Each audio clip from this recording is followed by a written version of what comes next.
Sun Tzu wrote The Art of War, and some of the best and most famous advice that he gave was know yourself and know your enemy, and you won't have to worry about the results of any battle. And I think that that's where we're falling down today because make no mistake, we are in war for the soul of America right now. And I think what happens is those of us who are blue, we are so disgusted by the ignorance and stupidity in believing lies without even fact checking them that we're like, no, I just can't even, right? But that's a mistake. We need to know our enemy. Not only that, we need to know what they're up to, and it's not hard. Their leader's a narcissist who has diarrhea of the mouth, so that we can block it. Now, I will say this. Part of me is very, very sad because if you did not catch Rachel Maddow's show on MSNBC last night, it was Tuesday, the 11th of February. It is full of good news about how every time we're pushing back, it's working. But more than that, on Sunday, when Trump sat down with Brett Baer from Fox and said, oh, yeah, we're doing so much so fast. It's amazing.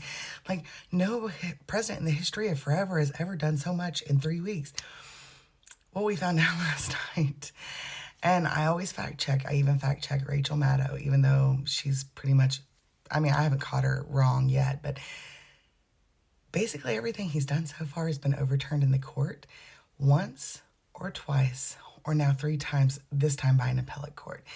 So if you need some good news, go watch that episode of Rachel Maddow because I walked away from that like laughing and feeling so good.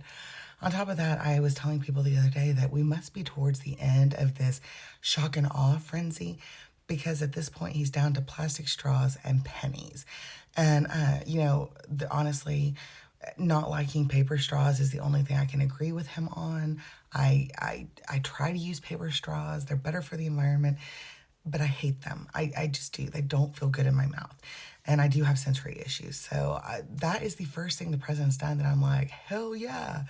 But I will fight him to the death over pennies. I'll just be honest with you about that. How can we better know our enemy?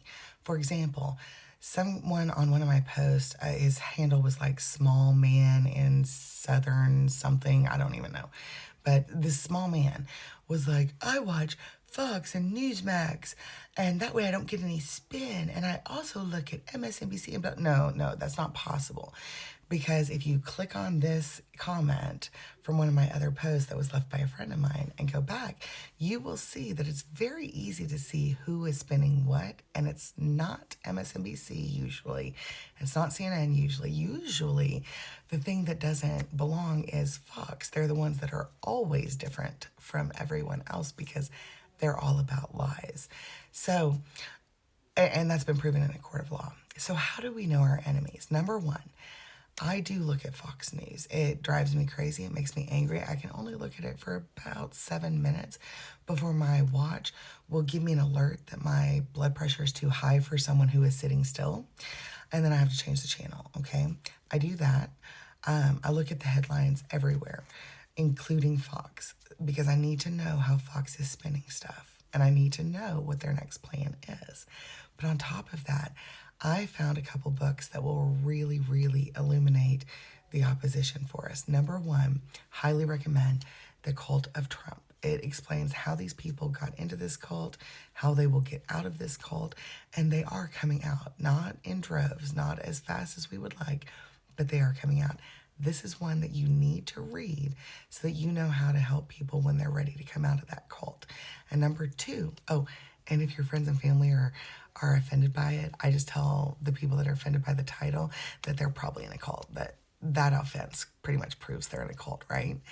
And then the second one that I just recently discovered was written by a friend of mine, and I read better audibly. So the audiobook just came out last night, and I was up most of the night listening to it.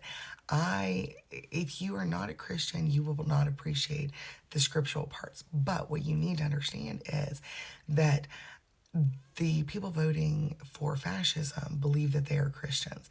And so you need to see what they are believing versus what is real and true so that you can also speak to them at that level, even if you're an atheist or a Buddhist or anything else.